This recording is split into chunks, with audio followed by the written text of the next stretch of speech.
Jihadists launched an attack on the Radisson Blu Hotel in Mali's capital, taking hostages. Mali special forces stormed the hotel, and French tactical team also heading to Bamako to provide assistance.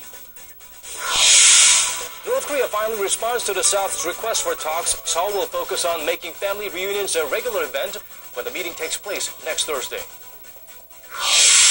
President Park Geun-hye is in Malaysia for a number of summits with ASEAN leaders. Other than global issues and North Korea, she will reaffirm Seoul's willingness to contribute to the Asian economic community. It's good to have you with us at this hour. I'm Daniel Chen. Another fatal terrorist attack broke out, this time in the northwestern African country of Mali. On Friday, a group of gunmen stormed the Radisson Blu Hotel in the capital of Bamako and took 170 people hostage. The attackers are believed to be Islamist militants, as they were shouting Islamic slogans while bursting into the hotel, according to witnesses. Mali state media reported 80 hostages were freed as special forces entered the hotel to secure it floor by floor. A Mali military official said the attackers killed at least 3 people, including a French national. The French and the U.S. embassies have advised civilians in the region to take shelter indoors. Authorities have recovered a third body from a terrorist hideout in the Paris suburb of Saint-Denis. Prosecutors said Friday the body was pulled from the rubble inside the building, which was badly damaged during a police raid. They have yet to identify the body, which is said to be a male. The bodies of the suspected mastermind of last week's Paris attacks, Abdelhamid Aboud, and his cousin were previously removed and identified. Police are still searching across Europe for other suspects. Belgian authorities said they have new information on the whereabouts of Salah Abdeslam, who is considered one of the key suspects. German prosecutors are also investigating an Algerian man who could be an accessory to the recent terror attacks in Paris. North Korea has accepted the South's request for working-level talks aimed at possible higher-level dialogue down the road. Song Ji-sun looks into what either side could propose at the meeting. After a month of waiting, Pyongyang has finally responded. Seoul's Unification Ministry says the two Koreas will hold working-level talks next Thursday on the northern side of the border village of Panmunjom, as proposed by Pyongyang Friday morning. Seoul has proposed working-level talks 3 times since September, before and after the reunions for war-separated families that were held at the North Mount Kumgang Resort last month, but Pyongyang remained silent, often blaming the South for the lack of dialogue. As for Seoul setting up a permanent channel of exchanges for the war-separated families and holding regular reunions are the top priorities, although Pyongyang is likely to demand preconditions. North Korea has been compliant in its agreement reached with the South, holding family reunions last month and increased civil exchanges. However, Pyongyang is likely to have demands, in particular the resumption of tours at Mount Kumgang. Experts also suggest that the North leader Kim Jong-un will try to achieve progress in inter-Korean relations in order to boost the stability of his regime, ahead of a major gathering of his ruling workers' party set for May 2016. The latest invitation comes as the UN confirmed that discussions are underway for Secretary General Ban Ki-moon's trip to North Korea and indicates that Pyongyang may be seeking more channels for dialogue with the international community after years of heightened sanctions and isolation. Song Ji-sun, Arirang News. South Korea's President Park Geun-hye arrived in Malaysia on Friday for the final leg of her 3-nation tour. There she is set to attend a string of summits with her ASEAN counterparts. Hwang Sang-hee reports from Kuala Lumpur.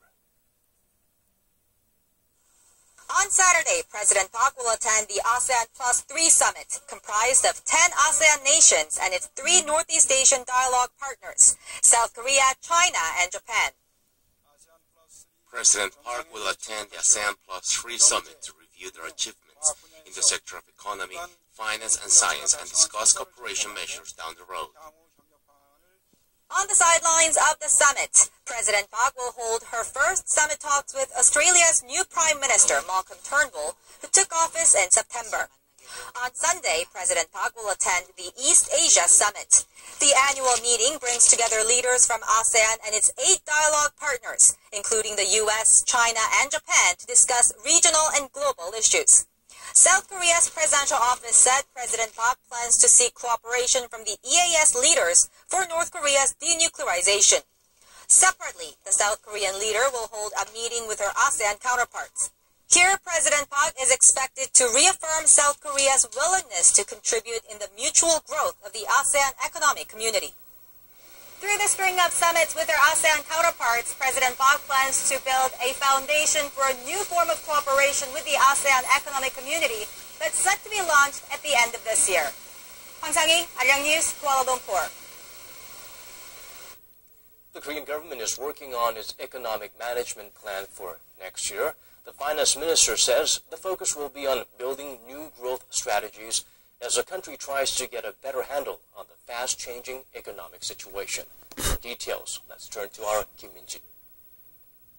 Growth strategies as the country tries to get a better handle on the fast-changing economic situation. For details, let's turn to our Kim Min-ji. Fostering new growth engines will be the focus of next year's economic management plan. That's according to Finance Minister Choi Kyung-hwan, who says the government will boost economic activities as well as restructuring efforts to adapt to the fast-changing economic environment at home and abroad. The finance chief says there's increasing uncertainty due to risks from the world's two largest economies, namely the U.S. pushing to normalize its currency policy and slowing growth in China. In addition, there's also instability in emerging markets and the issue of international terrorism. As for domestic concerns, Minister Che says slowing global growth following the financial crisis has taken a toll on the nation's shipbuilding and steel sectors by causing oversupply. However, noting that Korea recorded its highest quarterly growth in 5 years in the third quarter, the minister says Korea is on track to post growth in the 3% range next year if it maintains its current momentum. The government expects the economy to... It's been 1 week since the deadly terrorist attacks in Paris that shocked the world, which served as a wake-up call to the whole world of the depth and breadth of this terrorist group. Still, new developments keep coming in from a very much ongoing operation in Paris, hunting down this terrorist group. Let's go live to our correspondent on the ground, Natalie. French authorities are telling us that the third attacker of Friday's terrorist attacks was actually killed during Wednesday's raids in Saint-Denis. Bring us up to speed on the ongoing manhunt there. Well, there's one manhunt still going on. The latest news we have is regarding the assault that was held on Wednesday in Saint-Denis, this suburb in the northern side of Paris. The man who's suspected of being the mastermind of the attacks, whose name is Abdelhamid Ebaoud, was killed during this 7 hours long assault. That was confirmed yesterday on Thursday. What we heard this morning is that French authorities are telling us that the third attacker of Friday's terrorist attacks was actually killed during Wednesday's raids in Saint-Denis. Bring us up to speed on the ongoing manhunt there. Well, there's one manhunt still going on. The latest news we have is regarding the assault that was held on Wednesday in Saint-Denis, this suburb in the northern side of Paris. The man who's suspected of being the mastermind of the attacks, whose name is Abdelhamid Ebaoud, was killed during this 7 hours long assault. That was confirmed yesterday on Thursday. What we heard this morning is that a video surveillance shows that Abdelhamid Ebaoud took the subway last Friday night. That's the night of the attack. He was filmed in a Montreuil city subway station. That's where the one of the vehicles that was used during the attack was found on Saturday morning. And as you can imagine, there are lots of questions here on how a man who was, a well-known ISIS member was able to come back to France and conduct these attacks.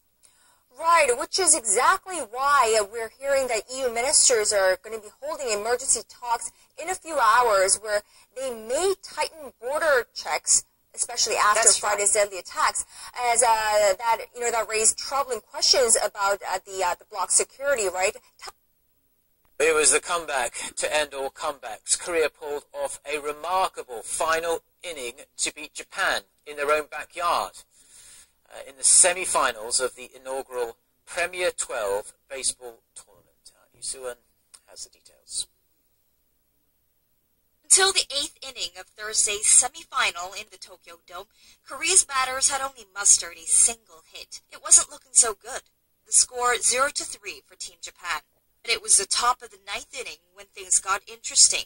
With the 2 bases filled with no outs, Jung-Gun-Woo's hard-hit double was the first and the beginning of an amazing comeback for Team Korea. The next 2 batters walking to first base put Korea only 1 run behind Japan. And with all bases loaded, on came Lee-Dae-ho. Japan played the card of switching the pitcher, but Hirotoshi Matsui's forkball was a no problem for Korea's number 4. Lee's 2-point single flipped the game over, giving Korea a 4-3 victory when it really counted. It was even sweeter for Korea as they lost 5-0 against the host nation in the opening game. Korea will face the winner of the United States-Mexico semifinals set for Friday. They'll be back in the Tokyo Dome on Saturday for the final. The game starts at 7 p.m. Korea time. Lee-Suan, Arirang News.